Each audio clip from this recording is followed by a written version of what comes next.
বাবার বাড়ি বলে তুমি অতিথি, শ্বশুর বাড়ি বলে তুমি পরের মেয়ে। তাহলে একটা মেয়ের নিজের বাড়ি কোনটা? আজ সেটাই জানবো। আমার ডায়েরিটা খুঁজছি। আপু, ওখানে এখন আমার জিনিস রাখা, তুমি ওদিকে হাত দিও না। মা, ড্রয়িং রুমের জন্য এটা কেমন হবে? বৌমা, তুমি ওসব বুঝবে না। কার্পেটার পর্দা আমরাই ঠিক করছি, তুমি বরং নিজের চরকায় তেল দাও। আসলেই তো মা, ও তো আর আমাদের রুচি বুঝবে না।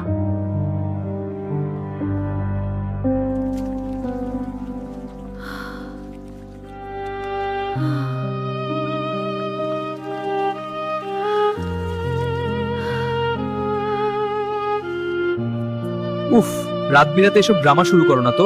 সব বাড়িতে একটু একটু এমন হয়। মা বোন যা বলেছে ভালোর জন্যই বলেছে। ঘুমাতে দাও তো এখন। বাবার বাড়ির সেই ছোট ঘরটা একদিন ছিল আমারই ঠিকানা।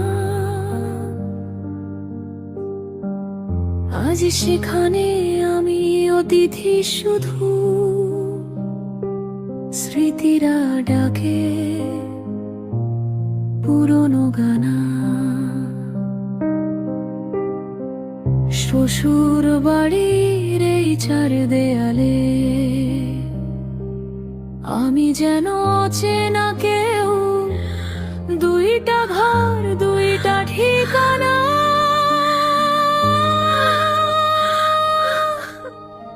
তবু কেন নিজের নয় কিছুই আর, বলতো কেউ মেরে নিজের বাড়ি কোথায়? আর বাবার ঘর আজ পরের হয়ে যায়। শ্বশুর বাড়ি তবু আপন হয়